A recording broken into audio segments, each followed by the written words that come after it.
In my last video, I talked about taking stuff off the curb and creating burdens. You guys want to see my burden pile? I have a burden pile. Let's go check it out. This is like one burden pile. I have more burdens scattered all over. But in this one, check this out. See that right there?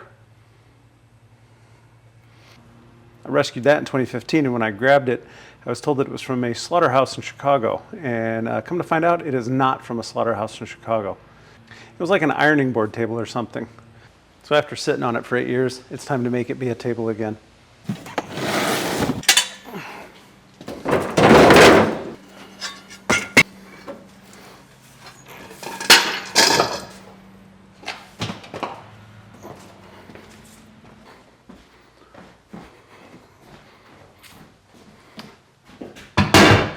Cool. So one of the biggest issues with this is that the previous owner let it live outside for a long time, so it's kind of rusty and nasty. So I got my work cut out for me in terms of scraping and Hurley Machine Company, Chicago. I'll throw something up on the screen here that shows what it looked like in its previous life. But boy, do I have my work cut out for me. Seen some neglect. Scraping this stuff off with a brush. It's a pain, and it's getting stuff everywhere. Stuff I probably shouldn't be breathing. So sanding it, scrubbing it, whatever, not gonna work. So I'm gonna go for something more aggressive. Power wash.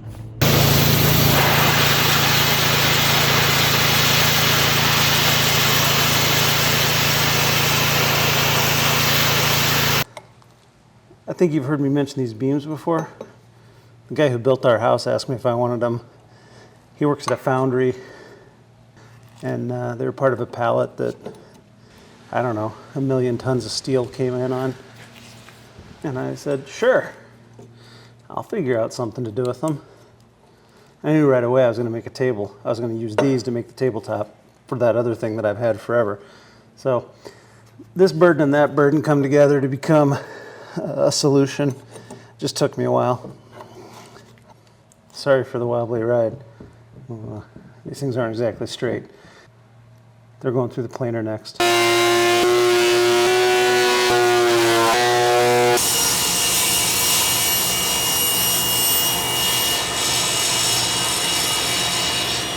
You know what I'm gonna make?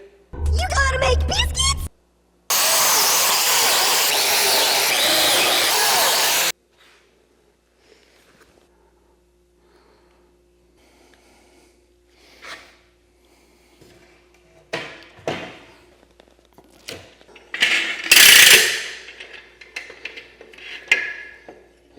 This little bonus deconstruction started with me thinking it would be cool to have these letters on the outside because it's blank over here. So I thought, well, I'll just take it apart, flip these around, put it back together. And when I did that, this long rod that runs through here, it's all wet from when I pressure washed it. So probably good that I took it apart to let this dry out. I hadn't thought that the water would actually make its way in there, and that's just going to cause more rust. So now I get to bang on this for a while. And the cool thing is that lettering right there, well, that's going to be on the outside where people can see it instead of facing inwards where your feet would be. Okay, now that I got these all cleaned out, got all that goopy rust out of them, I got to put this back together so I can move on to the next step.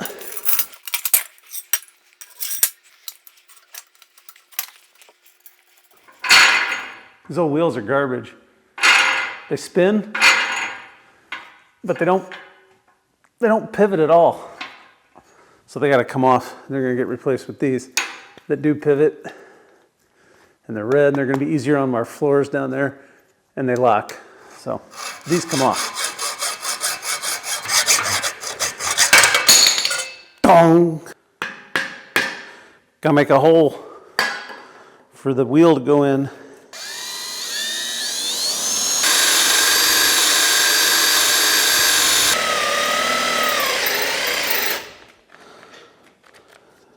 I'm just killing batteries. and I'm out of charged batteries. Fresh batteries.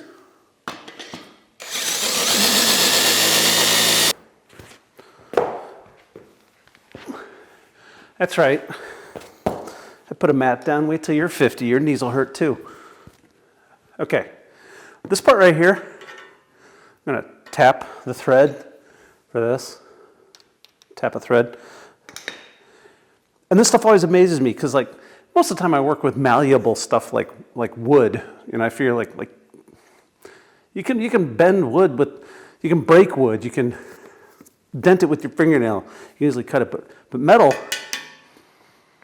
it's all foreign to me. I really don't feel like I know what I'm doing here with this stuff. And this, stuff like this, it's like the closest I'll ever get to metal bending.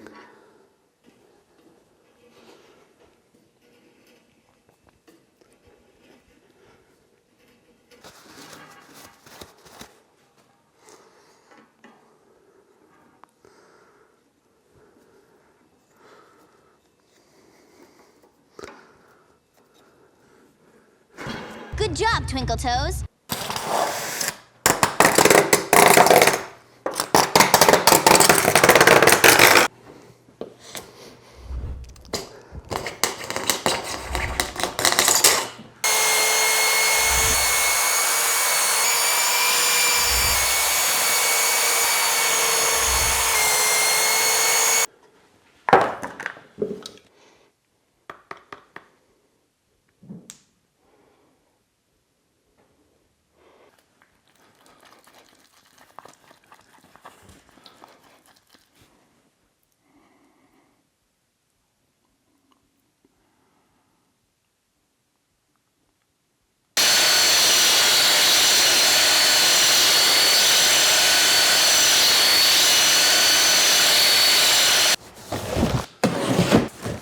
Got these chairs on some popular online furniture site. And my thought was that I'd be able to get 8 of them around this table comfortably.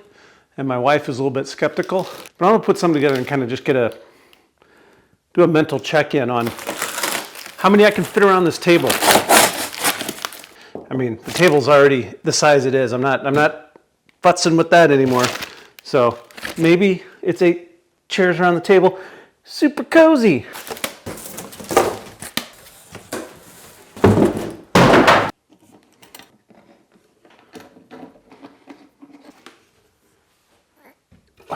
One.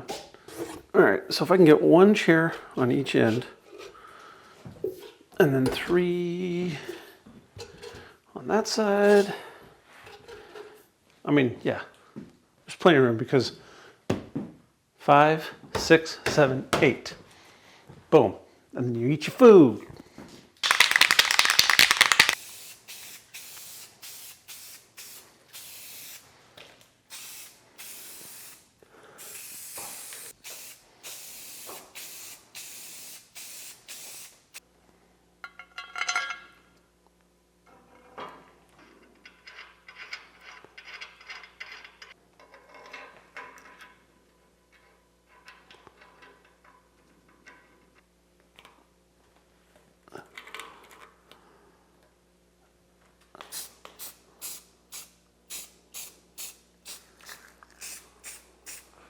You might think it's easy to find casters, red and all black, because I wanted to vibe with this black, but I don't want this silver.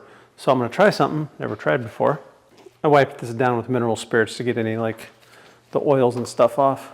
I made some of it black. That's not the look I'm going for. Looks like I left it out in the yard. I gotta try something else. If that chemical reaction wouldn't turn it black, I'm gonna rattle can it black. I'm gonna say that spray paint saved my butt. And I painted these to the nuts and bolts. And I'm guessing that's not like a super durable finish on there, it's just spray paint. To protect my nuts and bolts, I'm gonna put some blue tape on there.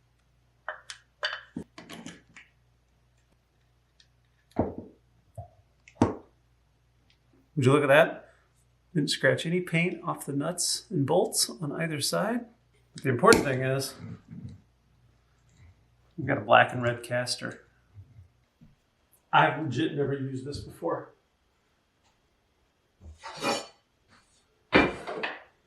We got a track saw for my birthday back in December, and I've been hesitant to use it. And here I am thinking, why not make my inaugural cut on a table that I've glued together and sanded and flattened? What could go wrong?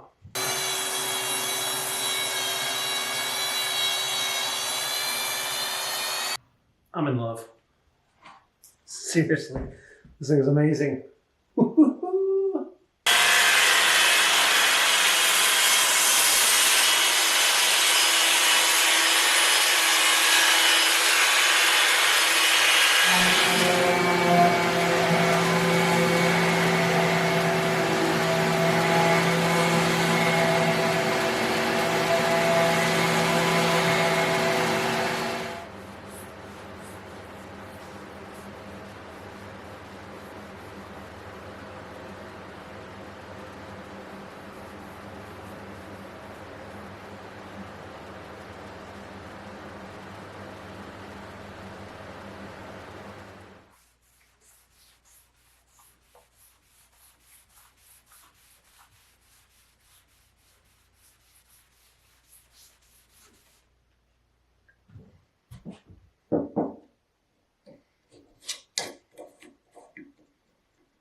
I got lucky. The wrench that came with my router is just thin enough to fit in here and get around.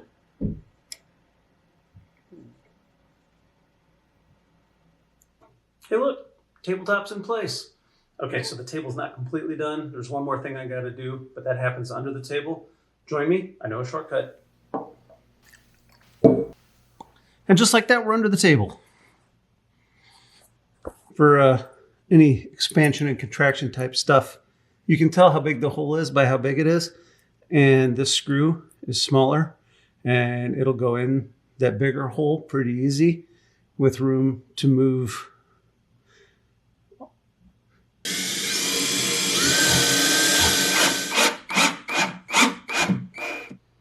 So it's all done.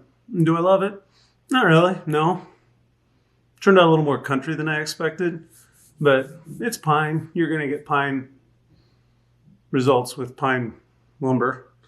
I'm trying to convince myself that it's not country, and I'm calling it rural industrial. It's trying to make myself feel better by calling it rural industrial instead of country. But I fully anticipate that I will be remaking this in the future with something a little more my vibe, like maple or walnut or something. But for now, it's done. I'm gonna eat and drink off of it. Later.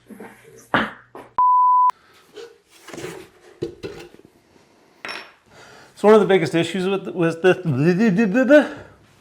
can you hear me? Can you hear me?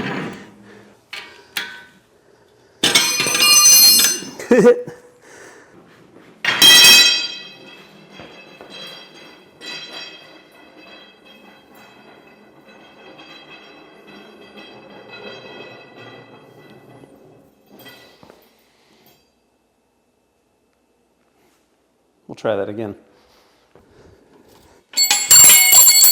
Dingle, dingle, dingle.